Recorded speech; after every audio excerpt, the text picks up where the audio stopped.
La elaboración del plan de ordenación y manejo de la cuenca hidrográfica del río Risaralda se encuentra en su fase de diagnóstico. Vincúlate ayudando a reconocer su situación actual desde los componentes sociales, ambientales y culturales. Invita Carder y Corpo Caldas. ATESA de Occidente, comprometidos con el medio ambiente.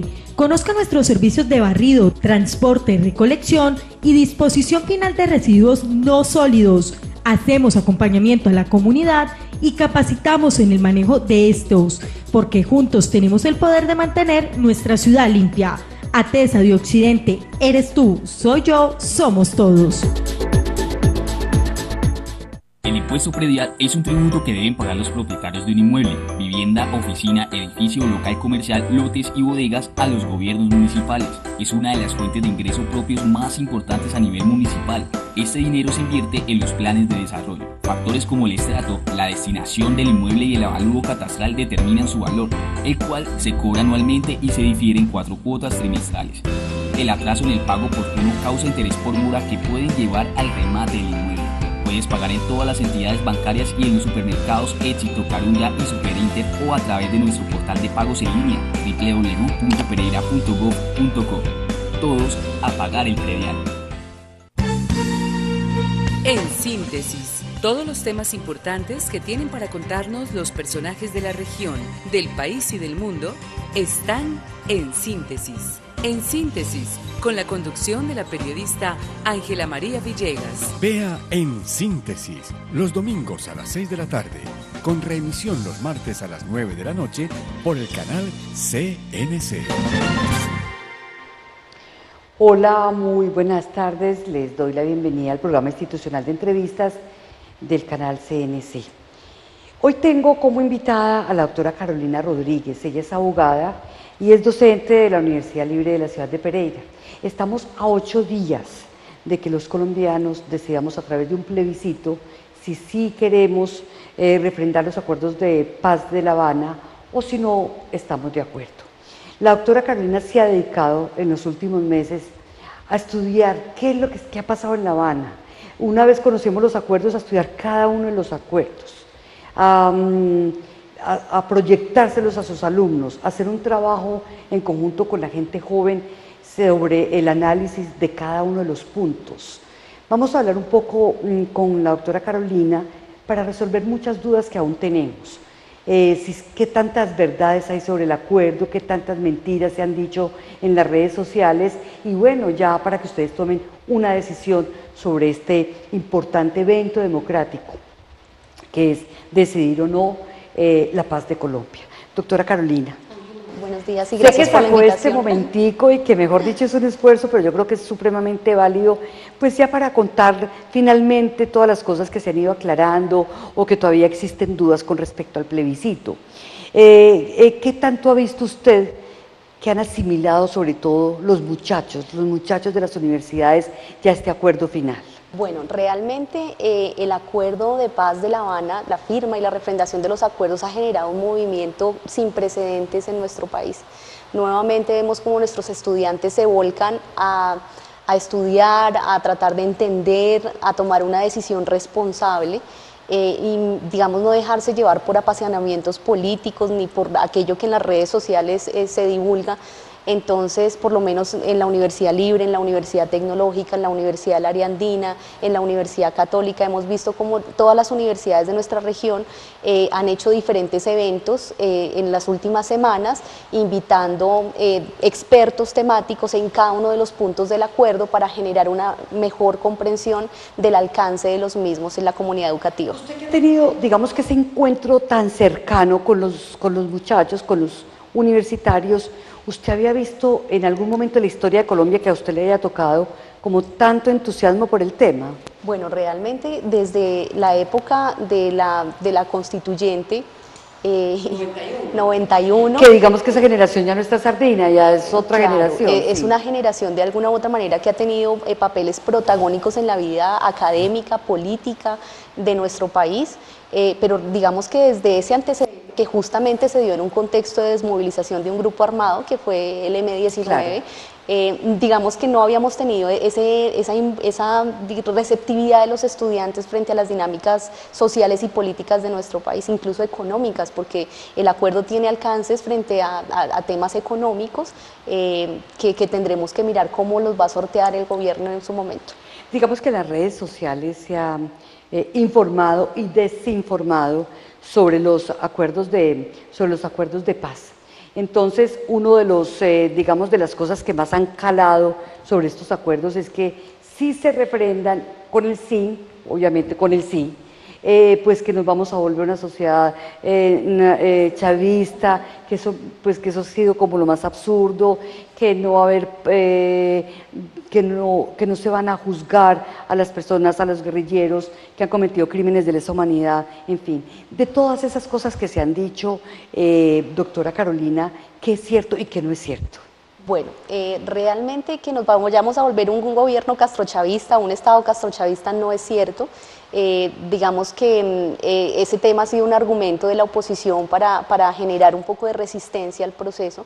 ¿Pero eso te ha quedado claro o todavía? No, yo creo que hay resistencia todavía y hay que recordarle a los televidentes y a todos los colombianos que, digamos, la participación de gobiernos como el de Venezuela, como el de Cuba, más allá de la facilitación, digamos, no ha tenido un papel protagónico en la toma de decisiones. Por el contrario, digamos que el respaldo de la comunidad internacional se ha visto de manera permanente. Países como Argentina, Chile, México, Brasil, Italia, sí, Latinoamérica, Estados Unidos, Suiza. Claro. Entonces, digamos, han tenido un acompañamiento constante al proceso, lo cual, digamos, garantiza que desde ningún punto de vista, pues una ideología socialista va a tener una posición predominante en el desarrollo de los acuerdos. De igual manera, digamos que el tema de las sanciones que establece justamente el punto quinto, de reparación integral a las víctimas, el componente de acceso a la justicia es un componente, digamos que de los más completos que en materia de justicia transicional se haya implementado en otro país en Latinoamérica. ¿Qué es una justicia transicional? Bueno, la justicia transicional ha sido definida como el conjunto de medidas que adopta el Estado en un momento determinado en dos contextos específicos, o para poner fin a un conflicto armado, como es el caso de Colombia, y tenemos, digamos, unos antecedentes concretos en Latinoamérica, como es el caso de Guatemala, El Salvador, Perú, o digamos la transición de un gobierno dictatorial a un gobierno democrático, como ha sido el caso de países como Brasil, Argentina y Chile.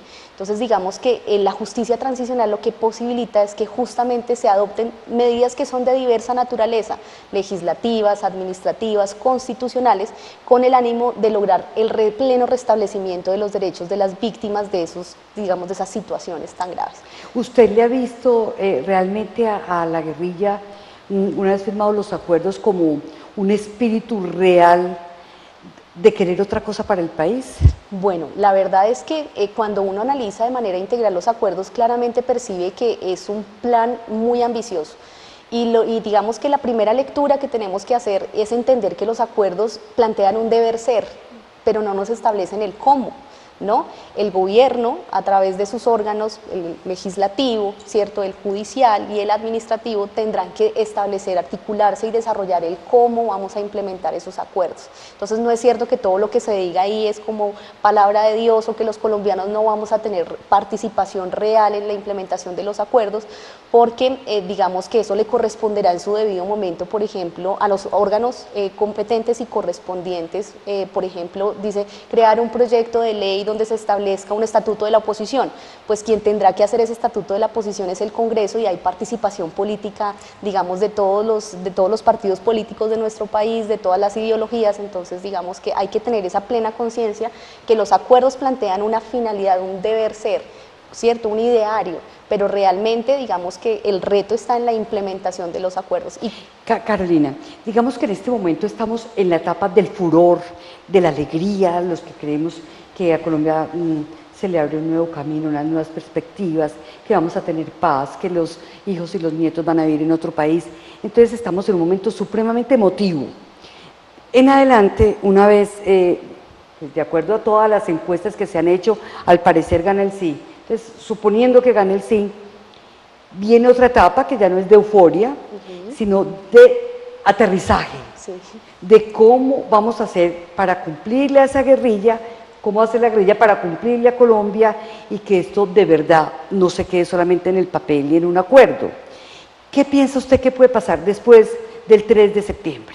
Bueno, realmente la plena conciencia que tenemos que tener los colombianos es que la paz no se construye en un día y que definitivamente el verdadero reto de la implementación del acuerdo viene con posterioridad a la refrendación, en la medida en que tendrá que disponerse, digamos, todo el aparato estatal, volcarse a establecer cómo dar cumplimiento a cada uno de los aspectos del acuerdo.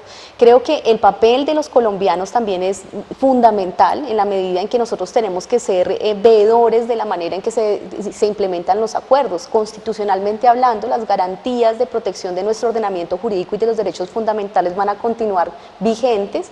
Entonces, por decir algo, si los ciudadanos no estamos de acuerdo con una ley que regula o reglamenta cierto aspecto del acuerdo, tenemos garantías constitucionales como acciones de nulidad y constitucionalidad, las acciones de tutela, otro tipo de mecanismos de pero protección. por ejemplo, tengo entendido que aquí un concejal, un excongresista y no sé quién más, como que ya mandado ante el tribunal los acuerdos de La Habana, que también lo hizo el Centro Democrático. Entonces ya empiezan ustedes los abogados a opinar, porque donde hay un abogado, pues donde hay dos abogados, pues hay dos discusiones distintas y diferentes. ¿Qué puede pasar si un tribunal como el de aquí dice, no, sí, de acuerdo, esto no es válido, la denuncia ya creo que inclusive la aceptaron? Entonces, ¿qué puede pasar de en adelante que cualquiera le dé pues por decir, no, yo voy a mandar ante un tribunal esto? Bueno, lo más importante es tener la certeza de que la Corte Constitucional es plenamente garante y va a ser garante y tomar esas decisiones de acuerdo a lo que establece la Constitución y los tratados internacionales. Igualmente no hay que perder de vista que la comunidad internacional y específicamente todos los órganos especializados del sistema de Naciones Unidas y la Comisión y la Corte Interamericana de Derechos Humanos en el sistema interamericano pues serán garantes justamente de esas decisiones que se tomen en jurisdicción interna frente a los temas que se desarrollen en los acuerdos. Recordemos que los acuerdos plantean una necesidad de reparación integral de las víctimas de graves violaciones a los derechos humanos y en esa medida órganos como la Corte Interamericana de Derechos Humanos tendrá un papel protagónico para vigilar que efectivamente las medidas que se tomen en jurisdicción interna del Estado de Colombia contribuyan a la efectiva reparación de las víctimas, y si no es así, pues nos veremos abocados a sentencias en contra de Colombia en estos tribunales internacionales. Pero será la Corte Constitucional quien en última instancia claro que sí. Diga sí o no. Claro que correcto. Otra discusión que hay después de que se refrenden los acuerdos es si todos los acuerdos deben quedar en nuestra carta política. ¿Cuál es su concepto frente a esto? Bueno, yo creería que hay ciertos aspectos que requerirán una reforma constitucional. Por ejemplo, el tema de incorporar las amnistías e indultos creo que tendrá que ser un aspecto fundamental, por más de que la Constitución prohíbe, digamos que hay unas especificidades y unas tecnicidades que se incluyen dentro del acuerdo que tendrían o que requerirían o implicarían una modificación, por ejemplo, constitucional en ese aspecto. Frente al ejercicio de derechos políticos, por ejemplo, uno de los puntos fundamentales es el punto 2, que tiene que ver con la participación en política de las FARC.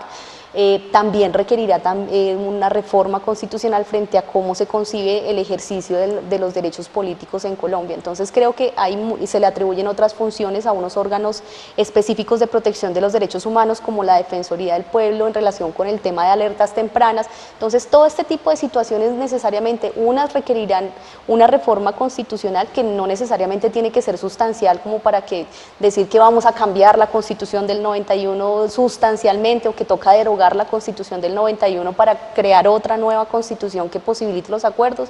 Creo que no es como el sentido de los acuerdos de La Habana. Permítame, doctora Carolina Rodríguez, hacer un corte comercial y ya vuelvo con usted. Bueno, muchas gracias. Ya regresamos. Estamos con Ángela María Villegas en Síntesis.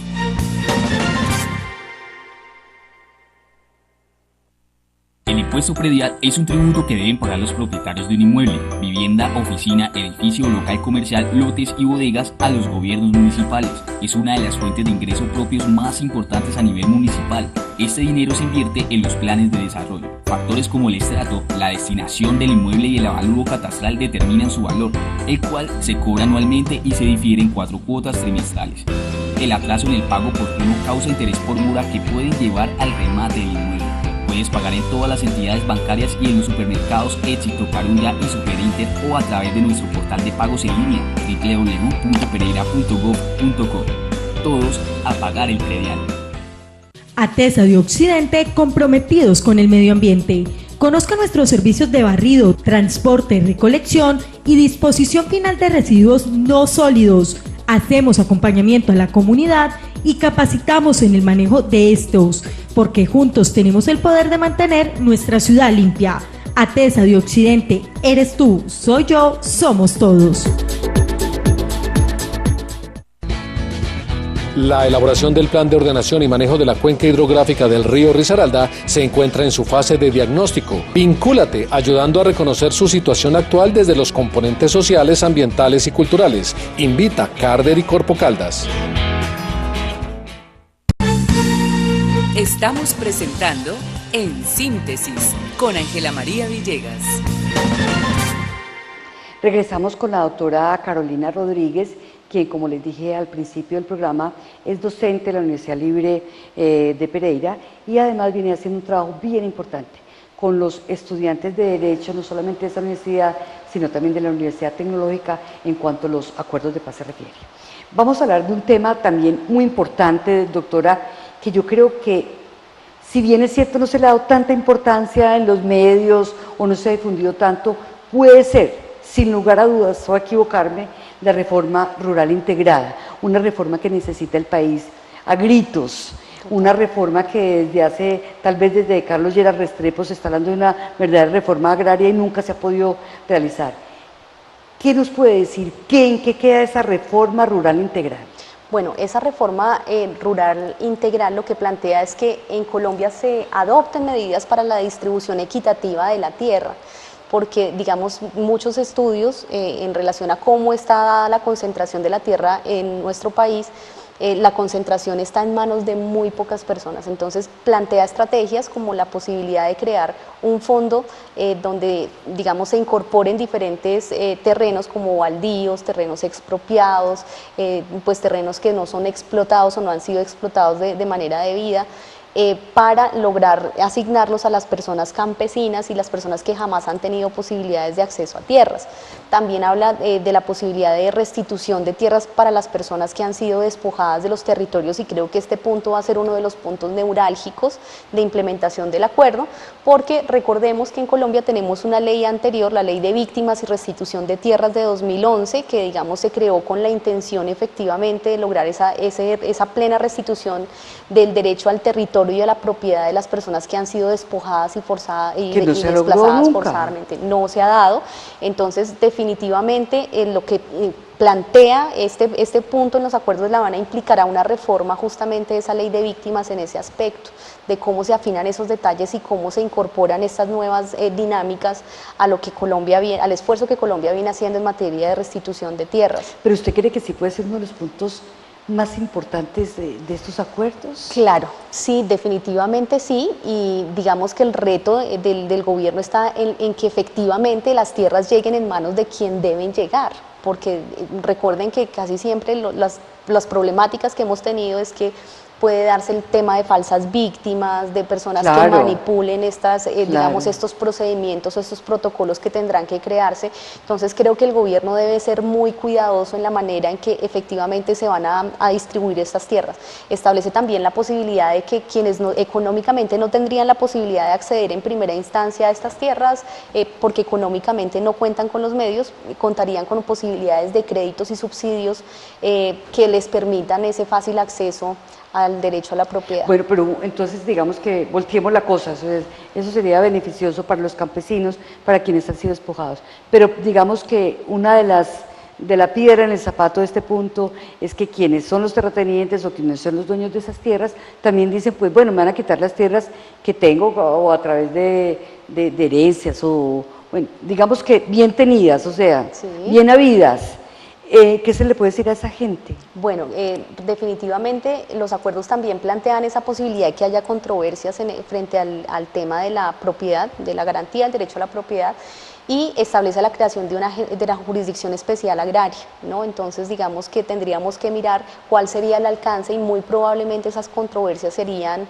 competencia específica de esta jurisdicción especial, y creo que eso de alguna u otra manera dota de garantías absolutamente a todas las personas que puedan verse involucradas en este proceso de restitución.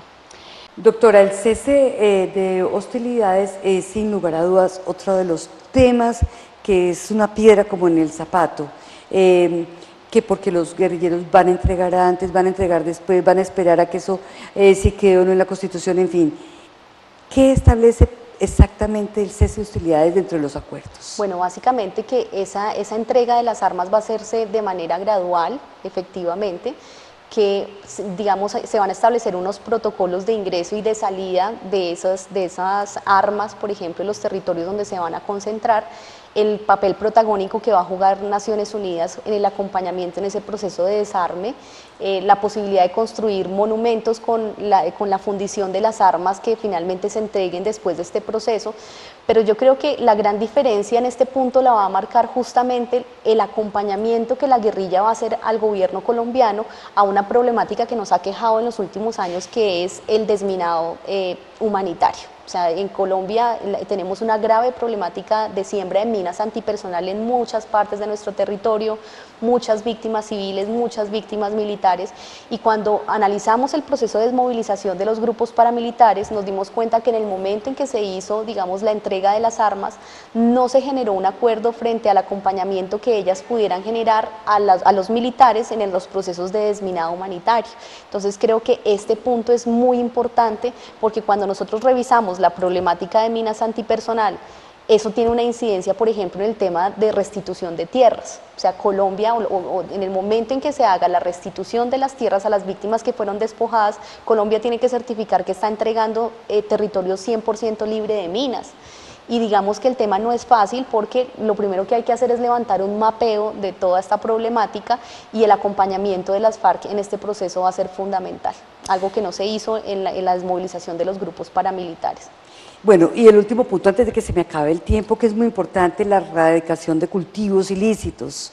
¿Qué establecemos allí? Bueno, frente a la erradicación de cultivos ilícitos también se habla de la creación de un programa de sustitución de cultivos, y creo que eso va de la mano totalmente con el tema de víctimas, va de la mano con el tema del punto 1 del acuerdo, que es la reforma rural integral, en la medida en que no se trata solo de entregar la propiedad de esas tierras, sino efectivamente se generen dinámicas sociales, económicas, políticas, culturales en torno, digamos, a esas actividades agrícolas que con el paso del tiempo, digamos, se han visto como desprotegidas dentro del ordenamiento jurídico, no han sido una prioridad. Entonces creo que el programa o el verdadero reto de este punto tendrá justamente que ser la constitución de un plan de sustitución de cultivos ilícitos que sea, digamos, perdurable en el tiempo, que sea lo suficientemente sólido y que tengamos los recursos necesarios para lograr mantener esa política. ¿Y habrá sanciones para los crímenes de lesa humanidad? Que ese es un punto inclusive que de los que creemos que debemos votar sí, fue lo primero que nos impactó. Bueno, si habrá sanciones, tenemos a esta gente que ha cometido crímenes de lesa humanidad en la cárcel. Bueno, en este caso, digamos que lo que plantea el acuerdo es la creación de una jurisdicción especial para la paz. Y digamos que esta estrategia no es nueva, esta estrategia viene desde la desmovilización de grupos paramilitares. Se creó una jurisdicción de justicia y paz que ha venido, que también, digamos, en ese contexto se impusieron sanciones alternativas que iban de mínimo 5 años a máximo 8. Y digamos que no se ponía como única pena alternativa por la delación de muchos delitos que podían ser crímenes atroces, y no había una distinción como de ninguna medida. En la jurisdicción especial de paz claramente se advierte la imposición de tres tipos de sanciones diferentes, unas que dependen del grado de participación de los miembros de los grupos de guerrilla con la justicia. Entonces una pena alternativa que es mínima, que también es digamos de 5 a 8, que está dentro del rango establecido en la ley, otra que va de 8 a 20 años, y digamos que esto también genera que si no se participa en política, pues la jurisdicción ordinaria continuará, digamos, teniendo la competencia para juzgar y sancionar este tipo de delitos. Ahora no todos van a ser investigados. Las graves violaciones a los derechos humanos, crímenes de guerra y crímenes de lesa humanidad no serán competencia de la jurisdicción. Doctora Carolina, se me acabó el tiempo. Una pregunta muy corta. Las encuestas dicen que va a ganar el sí más o menos en proporción de 70-30, pero también establece que va a haber un abstencionismo impresionante. Yo diría que no, yo siento que no. ¿Usted qué cree? Bueno, yo creería que no, porque digamos que tradicionalmente quienes más se abstienen de participar de esas jornadas son los jóvenes. Y nosotros hemos visto que en el país la mayor movilización frente a la comprensión de los acuerdos y la posibilidad de participación en el plebiscito ha sido iniciativa de los jóvenes. Entonces tengo la firme esperanza de que esto va a cambiar en estas elecciones. Bueno, doctora Carolina, ya veremos qué pasa dentro de 8 días cuando se representen estos acuerdos de paz. Ojalá sea por el sí, obviamente. A ustedes, muchísimas gracias por haberme acompañado. Espero tenerla nuevamente aquí para que analicemos claro que sí. Qué pasó después de que sepamos en qué porcentaje quedó la votación y en fin. A ustedes muchísimas gracias por haberme acompañado y hasta la próxima. ATESA de Occidente, comprometidos con el medio ambiente. Conozca nuestros servicios de barrido, transporte, recolección y disposición final de residuos no sólidos. Hacemos acompañamiento a la comunidad y capacitamos en el manejo de estos, porque juntos tenemos el poder de mantener nuestra ciudad limpia. ATESA de Occidente, eres tú, soy yo, somos todos. El impuesto predial es un tributo que deben pagar los propietarios de un inmueble, vivienda, oficina, edificio, local comercial, lotes y bodegas a los gobiernos municipales. Es una de las fuentes de ingreso propios más importantes a nivel municipal. Este dinero se invierte en los planes de desarrollo. Factores como el estrato, la destinación del inmueble y el avalúo catastral determinan su valor, el cual se cobra anualmente y se difiere en 4 cuotas trimestrales. El atraso en el pago oportuno causa interés por mora que pueden llevar al remate del inmueble. Puedes pagar en todas las entidades bancarias y en los supermercados Éxito, Carulla y Superinter o a través de nuestro portal de pagos en línea www.pereira.gov.co. Todos a pagar el predial. La elaboración del plan de ordenación y manejo de la cuenca hidrográfica del río Risaralda se encuentra en su fase de diagnóstico. Vincúlate ayudando a reconocer su situación actual desde los componentes sociales, ambientales y culturales. Invita Carder y Corpo Caldas. En síntesis, todos los temas importantes que tienen para contarnos los personajes de la región, del país y del mundo están en síntesis. En síntesis, con la conducción de la periodista Ángela María Villegas. Vea En Síntesis los domingos a las 6 de la tarde, con reemisión los martes a las 9 de la noche por el canal CNC.